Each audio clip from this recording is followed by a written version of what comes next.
Hello students. तो आज के इस वीडियो में देखेंगे चैप्टर 1 है और ये क्लास 11th है। क्लास 11 है और ये चैप्टर 1 है, यूनिट एंड मेजरमेंट। इस चैप्टर से हम लोग वेरी शॉर्ट टाइप क्वेश्चन और शॉर्ट टाइप क्वेश्चन और लॉन्ग टाइप क्वेश्चन जो है देखेंगे। एमसीक्यू वाला क्वेश्चन का आंसर जो है अपलोडेड है, प्लेलिस्ट सभी का अलग अलग बना हुआ है, जाकर के आप देख लेना। तो अपडेट के बाद जो है, जैसे जैक बोर्ड ने अपडेट जो जारी किया है, हाँ, पिछली साल जो हुआ था एग्जाम वो एमसीक्यू टाइप पर हुआ था, लेकिन इस बार जो अब एग्जाम होगा 2026 में एमसीक्यू के साथ साथ सब्जेक्टिव भी अब जो है आपको लिखना पड़ेगा, यानी क्वेश्चन का आंसर भी आपको लिखना होगा। इसलिए एमसीक्यू वाला जो वीडियो है अपलोडेड है इस चैनल पर। सारे सब्जेक्ट का अलग अलग प्लेलिस्ट है, जाकर के आप उस प्लेलिस्ट में चेकआउट कर सकते हैं। अब जो है हम लोग क्वेश्चन आंसर देखेंगे कि चैप्टर बाय चैप्टर करके जो है मैं इसमें क्वेश्चन आंसर बताऊंगा और इसको जो है याद करते चलना है। तो चलिए स्टार्ट करते हैं। स्टार्ट करने से पहले वीडियो अच्छा लगेगा तो ज़रूर लाइक करना है और जो भी स्टूडेंट चैनल पर नए होंगे वो चैनल को सब्सक्राइब कर लेंगे। स्टार्ट करते हैं। तो वेरी शॉर्ट टाइप से पहले जो है स्टार्ट करते हैं। हिंदी इंग्लिश दोनों मीडियम में है तो चिंता करने की जरूरत नहीं है। जो स्टूडेंट हिंदी मीडियम के होंगे वो हिंदी मीडियम वाला क्वेश्चन देखेंगे और जो इंग्लिश वाले होंगे वो इंग्लिश वाले क्वेश्चन देखेंगे। पहला जो क्वेश्चन है कि why can a foot step not be use as a standard unit of length. तो पद चिन्ह को लंबाई की मानक इकाई के रूप में क्यों उपयोग नहीं किया जाता है? पद चिन्ह यानी फुट स्टेप तो क्यों नहीं किया जाता है, इसका रीजन बताना है। तो इसका रीजन ये है कि फुट स्टेप जो होता है, फुट स्टेप का जो प्रत्येक जो पद होते हैं, ठीक है, और every person is not equal. अब हर व्यक्ति का जो डेग है ना, डेग बोलते हैं। तो हर व्यक्ति का डेग जो है अलग अलग है, कोई लंबा डेग करता है, कोई छोटा रहता है, ठीक है। तो हर व्यक्ति के जो पद चाप जो होता है एक समान नहीं होता है। जैसे कोई तेज चलता है, कोई फास्ट चलता है, ठीक ना। तो कोई तेज चलेगा तो उसका डेग कम होगा, जो कम चलता है उसका ज़्यादा फुट स्टेप होगा। समझ में आया ना। तो इसलिए जो है इसको as a not considered as a standard unit of length, ठीक है। बात समझ में आया था, इसलिए इसको जो है यूनिट ऑफ लेंथ कंसिडर नहीं किया जाता है। बात समझ में आ गया था। तो यही चीज़ यहाँ पर लिखा हुआ है। उसके बाद सेकंड क्वेश्चन क्या है उसको देख लेते हैं कि what are the derived unit. अब व्युत्पन्न बोलते हैं ना, डेराइव्ड यूनिट का हिंदी क्या होता है? व्युत्पन्न इकाइयाँ क्या है, इसको बताना है। तो units of those physical quantity, तो फिजिकल क्वांटिटी के वैसे यूनिट्स, ठीक है, वैसे राशि, which are derived from the fundamental units, जो फंडामेंटल यूनिट से डेराइव हुए हैं उसको डेराइव्ड यूनिट्स कहा जाता है, ठीक है। तो ये भी है, हिंदी में है कि उन भौतिक राशियों की इकाइयाँ जो मूलभूत इकाइयों से प्राप्त होती है व्युत्पन्न इकाइयाँ कहलाती है, ठीक है। उसके बाद जो है नेक्स्ट क्वेश्चन देख लेते हैं हम लोग। Define parsec. पार्सेक को जो है डिफाइन करना है। तो पार्सेक का क्या होता है? The distance eight which a star would have an annual parallax of 1 second of arc. और एक पार्सक में जो होता है वो 3.08 इंटू 10⁻16 मीटर होता है। यानी पार्सेक क्या है? तो वह दूरी जिस पर किसी तारे का वास्तविक लंबन 1 सेकंड चाप का होता है तो उसे पार्सेक कहते हैं, ठीक है। उसे क्या कहते हैं? उसे पार्सक कहते हैं। तो इसको भी ध्यान रखना, एक पार्सक में कितने मीटर होते हैं ये भी याद रखना है। उसके बाद नेक्स्ट जो क्वेश्चन है ये न्यूमेरिकल टाइप से है ना। क्या है कि if x is equal to a plus b t plus c t square, यहाँ पर x जो है मीटर में है और t जो है सेकंड में है, तो then what is the unit of c। तो c का यूनिट बताना है कि c का यूनिट क्या होगा, ठीक है। तो ये जो है according to principle of homogeneity of dimension, इसके अनुसार, ठीक है, इस प्रिंसिपल के अनुसार क्या होता है? सी टी स्क्वायर जो है इज इक्वल टू एल और सी, यानी ये जो होता है एल टी के पावर 2 होगा इसका dimension. So unit of C is metre per second. तो सी का जो यूनिट होगा वो क्या होगा? मीटर पर सेकेंड होगा, according to principle of homogeneity of dimension. तो इसका क्या होगा? मीटर पर सेकेंड, है ना। तो ये आंसर ये हो गया, हिंदी इंग्लिश दोनों है। उसके बाद नेक्स्ट क्वेश्चन चलते हैं कि आर ऑल कांस्टेंट डायमेंशनलेस। क्या सभी नियतांक विमाहीन होते हैं? तो नहीं, ऐसा नहीं है। तो इसको क्या लिखेंगे? No, it is not true, सही नहीं है। उसके बाद नेक्स्ट क्वेश्चन है कि what is the dimension formula of torque. Torque का डायमेंशन फॉर्मूला है। सबसे पहले अगर फॉर्मूला निकालना है तो पहले टर्क का जो है आप ये देख लो कि उसका जो है फॉर्मूला किस तरह से लिखा जाता है, फिर फॉर्मूला से ही डिराइव होता है ना। तो ये जो डायमेंशन वाला है, डायमेंशन वाला भी वीडियो अपलोडेड है। अगर आपको फिर भी नहीं समझ में आता है तो फिर से इसको जो है बनाने का प्रयास करेंगे, अगर आप कमेंट करते हैं तो। तो इसका जो होगा आंसर ये होगा ml² T⁻⁻2 होगा। तो ये इसका डायमेंशन फॉर्मूला है टर्क का, और भी बाकी का देख लेना है, ठीक है। इसी तरह से और भी बाकी का देखना है। नेक्स्ट क्वेश्चन जो है कि right SI unit of solid angle. तो क्या होगा एसआई यूनिट सॉलिड एंगल का? तो सॉलिड एंगल का जो एसआई यूनिट होता है वो अस्टेरेडियन होता है। अस्टेरेडियन इसका क्या होगा? सही आंसर होगा, ठीक ना। तो अस्टेरेडियन इसका एसआई यूनिट होता है, याद रखना है। उसके बाद नेक्स्ट जो क्वेश्चन है कि name physical quantities whose units are electron volt and pascal. तो उस भौतिक राशि का नाम बताइए जिसका जो इकाई होता है वो इलेक्ट्रॉन वोल्ट और पास्कल होता है। तो फिजिकल क्वांटिटी जिसका यूनिट जो होता है इलेक्ट्रॉन वोल्ट और पास्कल होता है वो है एनर्जी और प्रेशर। देखो पास्कल का तो प्रेशर होता है, इलेक्ट्रॉन जो होता है इलेक्ट्रॉन वोल्ट वो एनर्जी का होता है, ठीक है। तो इसको भी ध्यान में रखना है, हिंदी में भी आंसर लिखा हुआ है। उसके बाद नेक्स्ट क्वेश्चन देख लेते हैं कि how is S I a coherent system of units. S I इकाइयों की एक सुसंगत प्रणाली कैसे है, ठीक है। तो एस आई इकाइयों की, तो इसमें आंसर क्या लिखा हुआ है कि इन एस आई, ठीक है। एस आई में ऑल डेराइव्ड यूनिट, जितने भी डेराइव्ड यूनिट हुए हैं कैन बी ऑब्टेन्ड, वो ऑब्टेन्ड हो सके हैं by multiplying and dividing the basic and supplementary units. तो इसको जो मल्टीप्लाई के द्वारा हुआ है और डिवीजन के द्वारा हुआ है, ठीक है। तो मल्टीप्लिकेशन और डिवीजन के द्वारा हुआ है सप्लीमेंट्री यूनिट्स और basic, and no numerical factors are required to be introduced, so SI is a coherent system of units, ठीक है।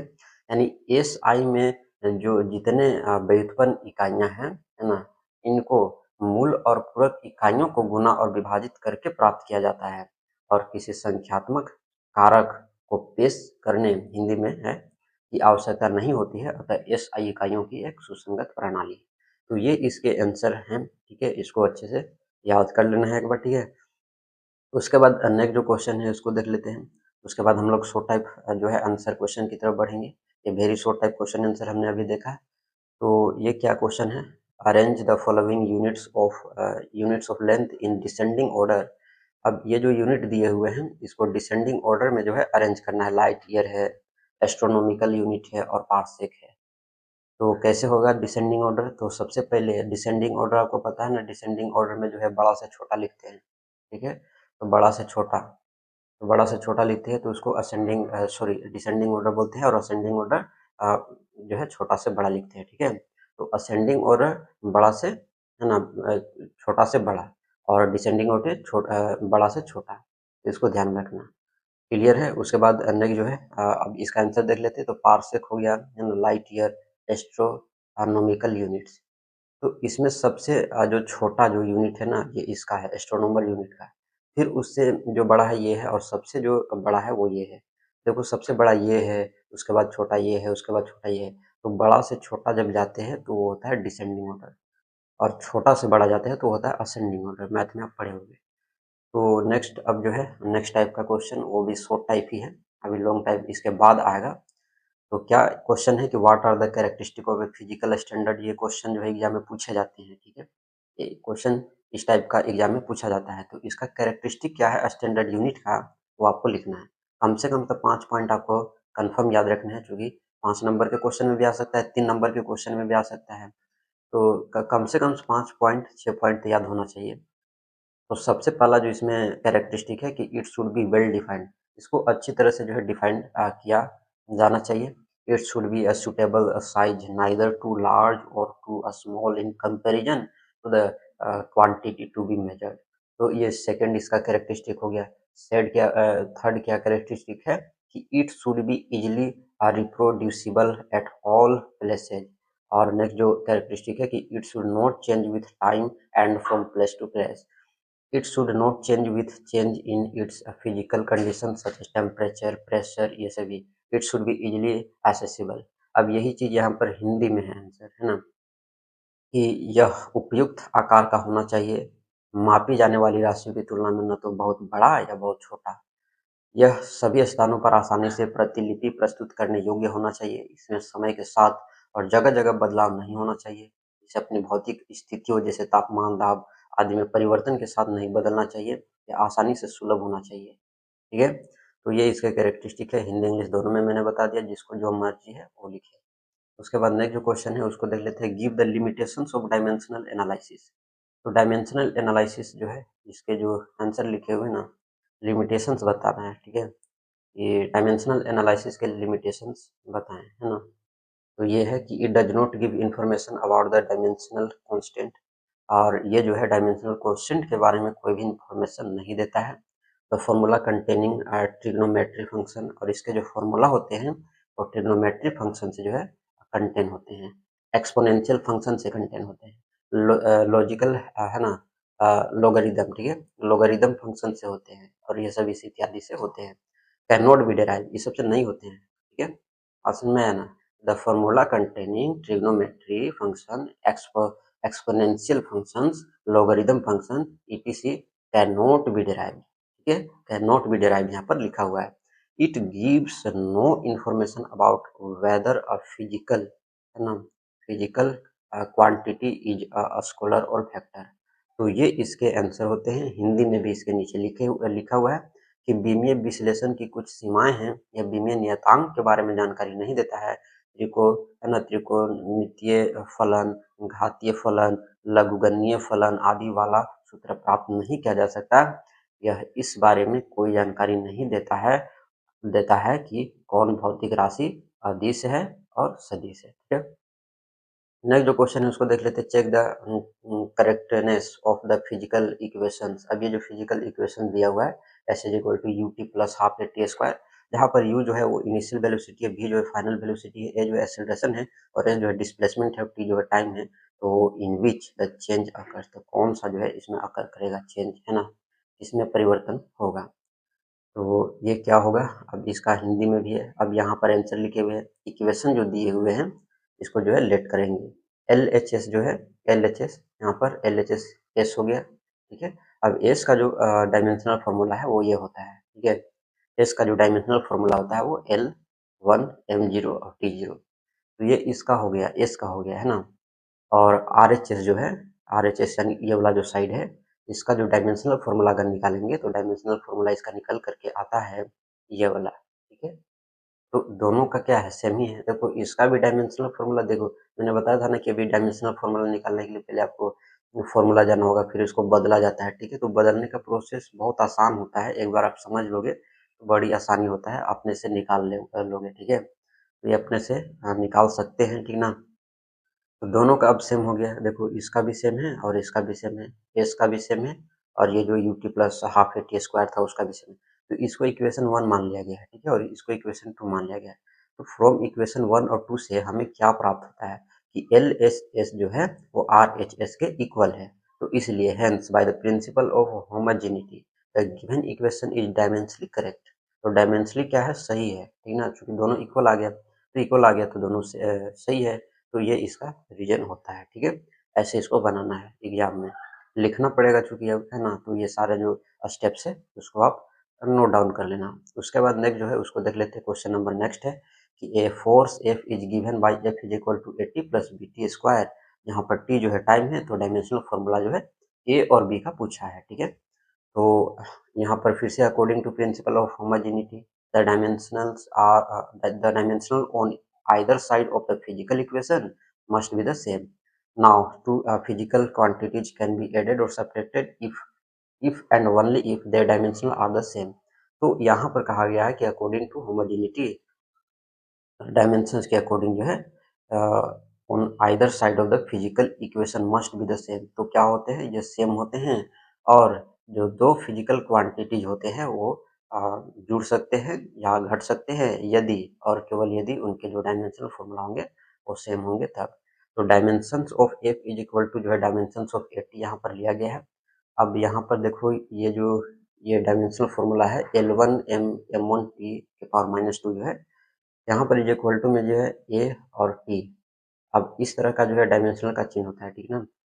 तो यहाँ पर ए का जो डायमेंशनल फॉर्मूला है ये निकल कर क्या रहा है, यानी लास्ट में जो इसको निकाल दिया गया है ये है, ठीक है। तो यहाँ पर टी जो है 2 में है, तो एक जो है डिवाइड में है, ऐसे मतलब है कि L1 M1 और टी के पावर माइनस 2 जो है और ये जो ऐसे लकीर दिया हुआ तो उसका मतलब होता है डिवाइड। ये नीचे डिवाइड में है, पावर नहीं है, 1 छुपा रहता है ना। ये प्लस में है तो ऊपर जाएगा तो माइनस में होगा, तो -2 और -1 कितने हो जाएंगे, -3 हो जाएंगे, ठीक है। और m जो है वो 1 है, l जो है 1 है। उसी तरह से f का भी जो है निकालेंगे, f is equal to the dimensions of bt square, ठीक ना। तो अब इसका जब निकालेंगे तो इसका देखो ये आया, ठीक है। a का तो ये आया, ठीक है, a का डायमेंशन हमने निकाल लिया। b का देखो ये आया, तो यही तो पूछा था कि a और b का डायमेंशन क्या होगा, तो यही आंसर हो गया, ठीक है। तो इस तरह से जो है इसको बनाना है, ठीक ना। तो डायमेंशनल फॉर्मूला आप एक बार जरूर पढ़ लेना कैसे निकाला जाता है, तो आपको जरूर समझ में आ जाएगा, ठीक है। अब यहाँ पर हिंदी में है तो हिंदी में देख लेंगे, ठीक है। उसके बाद आगे चलते हैं, हिंदी में यहाँ से यहाँ तक पूरा है। नेक्स्ट क्वेश्चन जो है ये है, the velocity of v, the acceleration a, and displacement s of a body in motion are related by the expression v square। और ये जो है a का पावर x से करना और s का पावर y है, तो x y को फाइंड करना है, ठीक है। तो ये क्या है, प्रोपोर्शनल है ना, डायरेक्टली प्रोपोर्शनल है। तो ये अब इसमें हटेगा तो कोई कांस्टेंट आता है, ये जब हटता है ना तो कोई कांस्टेंट आता है, तो कांस्टेंट यहाँ पर k आ गया। अब के आ गया तो यहाँ पर देखो डायमेंशनल फॉर्मूला v का और इधर जो है इसका, ठीक है, दोनों का निकाला गया। तो v स्क्वायर को जो डायमेंशनल v का जो वेलोसिटी का जो डायमेंशनल हुआ वो अंदर वाला हुआ है m0 l1 और t के पावर -1 और इसका होल 2, ठीक है। उसी तरह से a का भी यहाँ पर निकाला है, a का जो है यहाँ पर निकाला गया, ठीक है। तो a और s है, ठीक है, a और s को यहाँ पर निकाला गया, तो a का ये हो गया और s का ये हो गया। अब यहाँ पर इसको अगर हम मल्टीप्लाई करेंगे, चूंकि पावर 2 है ना, तो अभी छोड़ दे रहे हैं, ठीक है। छोड़ने के बाद यहाँ पर इसको वैसे जैसे है वैसे लिखा गया है। इधर क्या चेंजिंग किया गया है, इधर जो चेंजिंग हुआ है देखो, ये जब भी अगर आप ये पावर एंड एक्सपोनेंट में पढ़े होगे, जब भी a के पावर m होता है और उसका पावर होल पावर अगर n होता है, तो a के पावर जो होता है m इंटू n हो जाता है, ठीक है। तो m इंटू n हो जाएगा। तो यहाँ पर जो लिखा हुआ है m के पावर 0 है और यहाँ पर x है, अगर हम इसमें अगर मल्टीप्लाई करते हैं तो 0 है तो इसका तो 0 ही रह जाएगा। l के पावर 1 है, अगर उसे मल्टीप्लाई होगा तो वो x रह जाएगा, ठीक है। तो x यहाँ पर लिखा हुआ है ना, l के पावर x, और t के पावर चूंकि -2 था तो इसमें मल्टीप्लाई हुआ तो -2x हो गया। बात समझ में आया। तो उसी तरह से इधर वाला को भी किया गया है y से, ठीक है। y से इसमें किया गया, y से फिर इसमें किया गया, फिर y से इसमें किया गया। देखो इसी तरह से यहाँ करके और ये जो है ये आ गया, ठीक है, ये वाला। और इधर भी इधर नहीं किया गया, इधर अभी ऐसे छोड़ देंगे। तो इधर वाला करने कैसे हुआ समझ में आ गया ना। तो अब जब ऐसे हो गया तो यहाँ पर जो एम एल जो है, यहाँ पर इसके बदले x प्लस वाई लिख सकते हैं इज इक्वल टू 2, और यहाँ पर -2। तो ये जो x का जो वैल्यू आ गया 1 आएगा और y का जो वैल्यू आएगा वो भी 1 आएगा। तो दोनों का वैल्यू कितना आ रहा है, 1 और 1 आ रहा है। तो इस तरह से जो है इसको सोल्व कर लेना है, ठीक है। तो इस तरह से इसको जो है सोल्व कर लेना है, इसको 2-3 बार प्रैक्टिस करेंगे, बन जाएगा, ठीक है। उसके बाद यही चीज़ यहाँ हिंदी में लिखा हुआ है तो हिंदी वाले देख लेंगे, ठीक है। नेक्स्ट क्वेश्चन जो है चलते हैं कि if pressure p, velocity v है, टाइम t है, at are taken as fundamental physical quantity, the dimensional formula of force. तो डायमेंशनल फॉर्मूला जो है फोर्स का, तो F is equal to p x b y और टी जेड। तो by substituting the following dimensions, तो ये जो F का जो डायमेंशनल फॉर्मूला होता है ये होता है, और यहाँ पर जो है P और VT, तो इसका डायमेंशनल फॉर्मूला यहाँ पर लिखे हुए हैं। कंपैरिजन किया गया दोनों साइड, तो कंपैरिजन करने से x का वैल्यू जो है 1 आया, y का वैल्यू 2 आया और z का वैल्यू -2 आया। तो इसलिए जो है इस तरह से ये बन गया, ठीक है। इसको भी आप देख लेना, ठीक है। हिंदी में यहाँ पर है। उसके बाद अगला क्वेश्चन देख लेते हैं। अगला क्वेश्चन यहाँ है, दोनों पक्षों के, है ना। उसके बाद नेक्स्ट क्वेश्चन यहाँ से शुरू होता है, what is the difference between mn, nm and nm। तो यहाँ पर 1 mn जो है वो 1 मिली न्यूटन है, और इसका वैल्यू जो होता है 10 के पावर -3 न्यूटन होता है। और यहाँ पर 1 n, कैपिटल N और छोटा m जो है वो 1 न्यूटन मीटर के इक्वल होता है, जो यूनिट है वर्क का, ठीक है। और ऊपर वाला यूनिट किसका था, फोर्स का। और ये जो 1 नैनोमीटर है वो इक्वल होता है 10 के पावर -9 मीटर के डिस्टेंस का यूनिट है। तो इस तरह से जो है लिखना है, ठीक है। अब ये हो गया आंसर। अब यहाँ से स्टार्ट होता है लॉन्ग टाइप क्वेश्चन आंसर। अभी तक हमने देखा short type, very short type, अब यहाँ से होता है start long type question answer, ठीक है। क्वेश्चन यहाँ पर लिखे हुए हैं, explain the principle of homogeneity. अभी ऊपर डिस्कस कर रहे थे ना, according to principle of homogeneity. अब ये इसको एक्सप्लेन करना है, इस प्रिंसिपल को। Of the dimension is physical equation assuming that the mass m of the largest stone that can be moved by a following river depends on v and velocity। ये जो symbol दिया गया है, ठीक है, the density of water and on g so that m varies with the sixth power of the velocity of flow in the river। तो सबसे पहले प्रिंसिपल ऑफ होमोजेनिटी क्या है, इसको यहाँ पर लिखा हुआ है, ठीक है। क्योंकि लॉन्ग टाइप क्वेश्चन आंसर है तो आप इसको जो है देख लेना, मैं इसको जो है दिखा दे रहा हूँ, इसको आप देख करके लिख लेना और इसको याद कर लेना, ठीक है। तो ये चीज़ यहाँ पर लिखे हुए, इतना लॉन्ग टाइप जो क्वेश्चन है इसको थोड़ा सा मेहनत करना पड़ेगा, क्योंकि लॉन्ग टाइप क्वेश्चन थोड़ा लंबा ही आंसर रहेंगे, ठीक है। तो ये इसका जो है पूरा आंसर यहाँ से लिख सकते हैं। अगर आप प्रिंसिपल ऑफ होमोजेनिटी का अगर शॉर्ट में भी होगा तो शॉर्ट में भी लिख सकते हैं, लेकिन आंसर पूरा निकलना चाहिए, ठीक है ना। आंसर मीनिंग निकलना चाहिए, छोटा हो या बड़ा, ठीक है। छोटा होगा तो आसानी पड़ेगा पढ़ने में, याद करने में आसानी होगा। बड़ा थोड़ा होता है तो डिटेल से दिया हुआ रहता है, ठीक है, हर चीज़ जो है स्टेप स्टेप करके, तो उसके वजह से जो है लंबा हो जाता है। अगर आप समझ लेते हो, समझ करके अपने से भी लिख सकते हो, ठीक है। तो ये चीज़ इसको ध्यान में रखना, यहाँ से यहाँ तक है। उसी तरह से यहाँ हिंदी में भी है, तो हिंदी वाले जो है यहाँ से शुरू होता है, तो हिंदी वाले यहाँ से देख लेंगे, ठीक है। ये रहा हिंदी। अब जो नेक्स्ट टाइप का क्वेश्चन है उसको देख लेते हैं। इसको भी आप देख लो, ठीक है, और देख कर के इसको भी लिख लेना, ठीक है। तो मैं इसको जो है दिखा दे रहा हूँ, ये इसका आंसर है और यहाँ पर थोड़ा-सा और है, ठीक है। तो यहाँ तक पूरा है ना? यहाँ तक। तो क्वेश्चन आप देख लो, अगर आंसर आप बना लेते हो तो बहुत अच्छा है। उसके बाद जो है अब हम लोग यहीं तक इसको रखते हैं और अब हम लोग नेक्स्ट चैप्टर का देखेंगे।